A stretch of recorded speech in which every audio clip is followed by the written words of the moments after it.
भगवान श्री महादेव जी को प्रणाम करता हूँ। उनके आशीर्वाद को ग्रहण करके आज आप सभी के साथ एक बड़े ही महत्वपूर्ण विषय पर जुड़ता हूँ। जैसा कि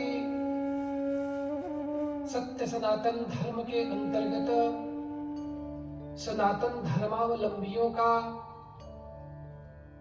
जो दिन होता है वो पूजन अर्चन प्रार्थना आराधना प्रणाम से शुरू होता है। हम सब देवताओं की पूजा करते हैं, सूर्य को अर्घ्य देते हैं, विष्णु जी की पूजा करते हैं, माँ लक्ष्मी की पूजा करते हैं, श्री सीता रामचंद्र जी की पूजा करते हैं, बहुत से देवताओं की पूजा करते रहते हैं, नित्य पूजाएं होती हैं। लेकिन आप एक बात को जरा ध्यान देके सुनने और समझने का प्रयास कीजिएगा। आप घर में ही अगर देखें तो आपकी आस्था, आपका विश्वास शिव जी के प्रति कई बार अधिक होता है।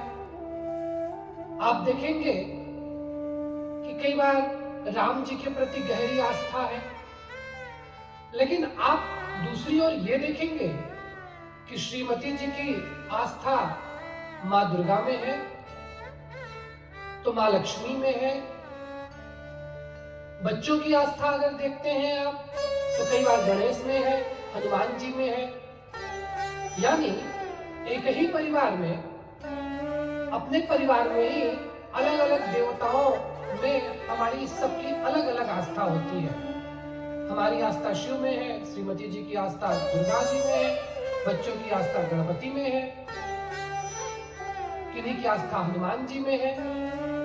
तो शास्त्र क्या कहता है, इसको जरा ध्यान से सुनिएगा।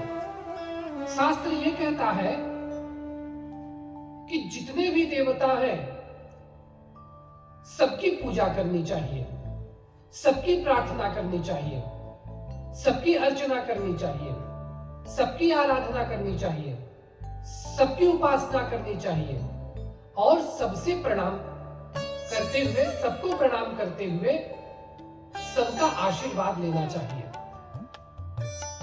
सनातन धर्म तो यही सिखाता है कि सबके आगे आपको झुकना चाहिए। विश्वासम फलदायकम, जब किसी भी देवता के सामने आप नतमस्तक होते हैं, प्रणाम होते हैं, तो वही प्रणाम आपको आशीर्वाद प्राप्त कराता है।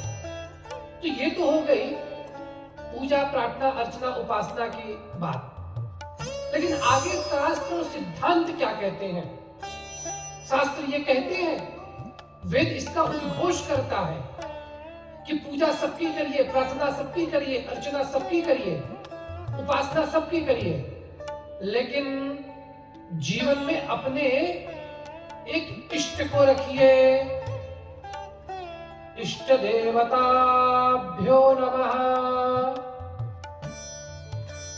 जब आप इष्ट के साय में रहते हैं तो एक विशेष प्रकार का सुरक्षा कवच आपके आसपास निर्मित होता है।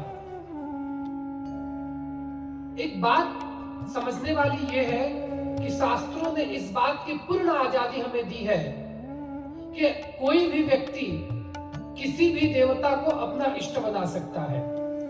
चाहे आप गणपति को अपना इष्ट बनाएं, शिव जी को बनाएं, राम जी को बनाएं, कृष्ण जी को बनाएं, हनुमान जी को बनाएं, दुर्गा को बनाएं, महाकाली को, महालक्ष्मी को, महासरस्वती को, किसी भी देवता के साथ आप अपना इष्ट का संबंध स्थापित कर सकते हैं। शास्त्र इसमें पूर्ण आजादी हमें देता है, किसी प्रकार का कोई बंधन नहीं रखता कि आप इष्ट का संबंध किससे जोड़ रहे हैं। बस एक ही चीज इसमें अनिवार्य है कि इष्ट कभी दो नहीं हो सकते, कभी भी इष्ट दो नहीं हो सकते।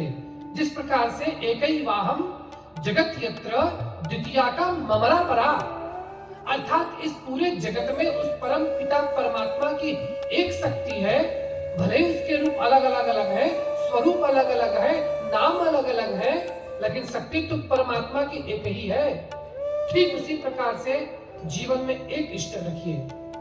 एक बार इष्ट का संबंध जरा बना के देखिए। किसी भी देवता के साथ जुड़िए, किसी भी देवता के साथ इष्ट का संबंध अपनाइए, संबंध बनाइए। और जब आप इष्ट के साए में रहते हैं, इष्ट बोले तो आपके फेवरेट गॉड